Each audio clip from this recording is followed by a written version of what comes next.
Today I'm taking my favorite childhood cereal, Fruity Pebbles, and making cereal treats with it. These are a hit, one of my top posts on my website. You're not gonna wanna miss it.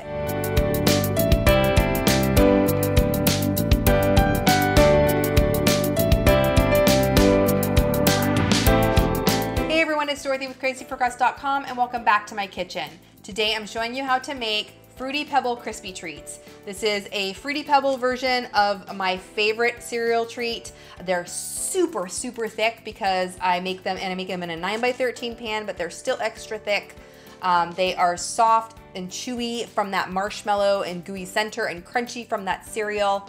Oh, these are heaven. There's a reason why they're always in the top 10 of my website. For more delicious desserts and easy recipes, be sure to subscribe to my channel. Now let's get in the kitchen. We're gonna start off this recipe with a very large pot. Now you could do this in the microwave, but I really prefer to do it in this really large pot because it's the only thing big enough to stir it without spilling the Fruity Pebbles all over the counter. So I like to use the pot. Again, you can use a microwave if you have a big enough bowl. You're going to add 8 tablespoons of unsalted butter to your pan, and you're going to melt that until it's almost completely melted. Just do it over kind of medium-low heat. Let it melt. And once it is melted, you're going to add in 15 ounces of mini marshmallows. You could also use an equivalent amount of large marshmallows. I just like using the mini ones because I feel like they melt easier and faster than the large marshmallows. And you're just going to heat this over medium-low heat and stir it often. Just kind of watch it, don't walk away because you don't want it to burn. And you're gonna stir it and cook it until the marshmallow and butter mixture is completely melted together.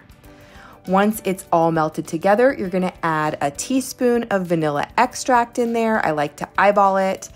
Stir that together, and then you're adding 9 cups of Fruity Pebbles cereal. So I would measure that before you start. Go ahead and stir that in. That's why I like that really large pot, because I feel like otherwise it's just going to totally get all over my counter when I stir it. So that's why I use the really large pot.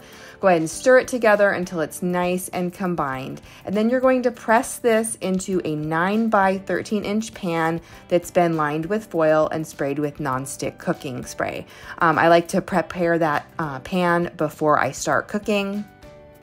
Quick tip, when you're pressing these down in the pan, be careful that the mixture is hot, but so that it doesn't stick to your hands, I like to spray my hands with nonstick cooking spray. That's a little tip so that the mixture doesn't stick to your hands.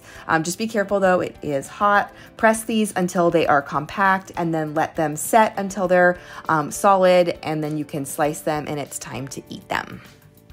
As you pull them apart, you can see they're gooey and chewy from that marshmallow, but the cereal stays crunchy and the flavor of the Fruity Pebbles just reminds me of childhood.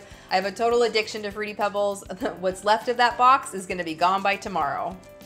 I want you to leave me a comment and let me know what your favorite cereal to make Krispie Treats is with, and keep watching for even more no-bake desserts.